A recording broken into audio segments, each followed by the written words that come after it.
Hey everyone, welcome back to the channel. As always, I hope you're doing very well. This is a clip from yesterday's awesome jump rope workout. At the moment, I'm performing single leg crisscrosses. So the idea was to do 50 crisscrosses on my left leg before doing 50 crisscrosses on my right leg. While the crisscrosses are not necessarily too difficult to perform, doing so for many repetitions on just one leg is extremely fatiguing on not only that one leg, but the cardiovascular system. So this is a fantastic conditioning drill, performing several crisscrosses on one leg. So I'm just taking a short break after doing the 50. As I said, doing those single leg crisscrosses is a lot more challenging than it looks, not only on the leg itself and the entire body, but the cardiovascular system. It's fantastic for conditioning.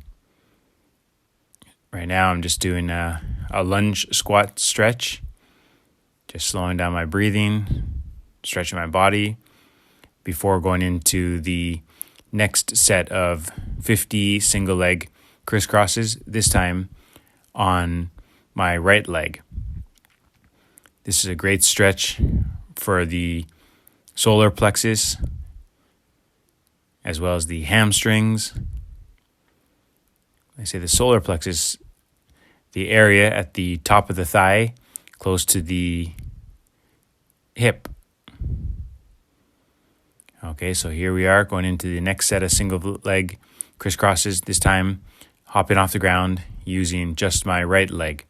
So when you're doing single leg crisscrosses or single leg hops in general, it's important not to jump too high off the ground because that one leg has to support your entire body weight. And especially if you're doing several single leg hops, if you're jumping too high off the ground, you're placing unnecessary strain on that one leg, which is supporting your entire body weight, which can more easily lead to injury. So when performing single leg hops, especially if you're new to them, don't do too many too often and try to avoid jumping too high off the ground. So those were the two sets of 50 single leg crisscrosses completed. As I said, they're a lot harder than they look, maybe not necessarily in terms of performing the crisscrosses, but just from a conditioning standpoint. The single leg will experience fatigue after, say, 20 repetitions. And I was just pushing myself to get the 50 done.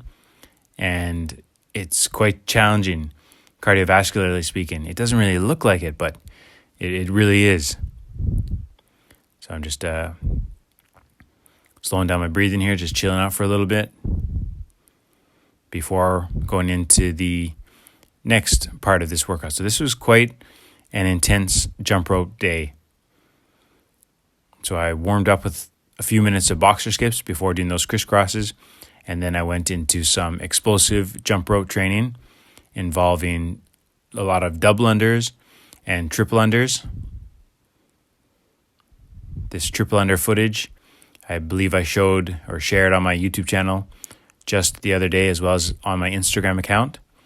Here at the moment, I'm just doing some gentle toe raises, lifting my toes off the ground, and then gently tapping my toes against the ground. Great for strengthening the feet, also good for strengthening the muscles at the front of the lower legs, which can help to prevent shin splints.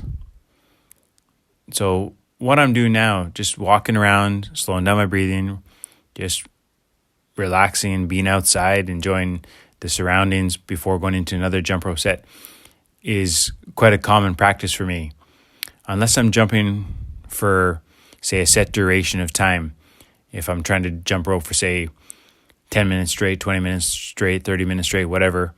If I'm just doing tricks or I want to do a particular workout, such as the crisscross workout, which you just saw, oftentimes in between sets, I'll just walk around, maybe stretch my body a little bit, generally slow down my breathing, before going into the next part of the workout. So I often take my time in between sets if I'm doing intense movements or workout sets. Here, I'm doing the basic boxer skip, shifting my body weight from one leg to another before going into a double under and then a triple under. So this is quite explosive jump rope training. With the basic boxer skip, I'm jumping low off the ground. I'm not trying to spin the rope too quickly. And then when it comes to the double under, I spin the rope a little bit faster. And then for the triple under, I really explode off the ground in terms of jump height. I push hard off the ground to jump up higher off the ground. And I also, at the same time, spin the rope a lot faster. So it's explosive training in terms of the legs and also in terms of the wrists and forearms.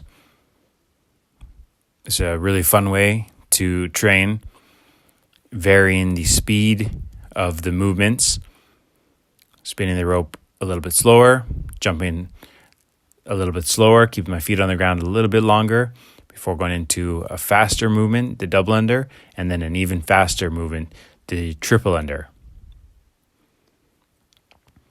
Just at the beginning of this video, 2 images of the covers of 2 of my books on Amazon appeared.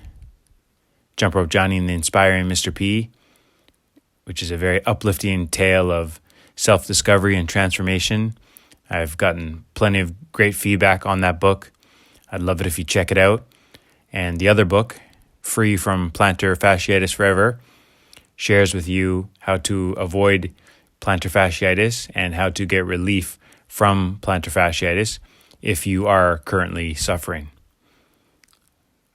So you might be interested in checking out those books. If you need a book to maybe provide some inspiration or some powerful life lessons, Jump Rope Johnny could be cool. And if you want to avoid getting plantar fasciitis, which is pain in the heels and the bottom of the feet, the other book could be most helpful. All right, well, I hope you enjoyed this video. Thanks for watching. See you in the next one.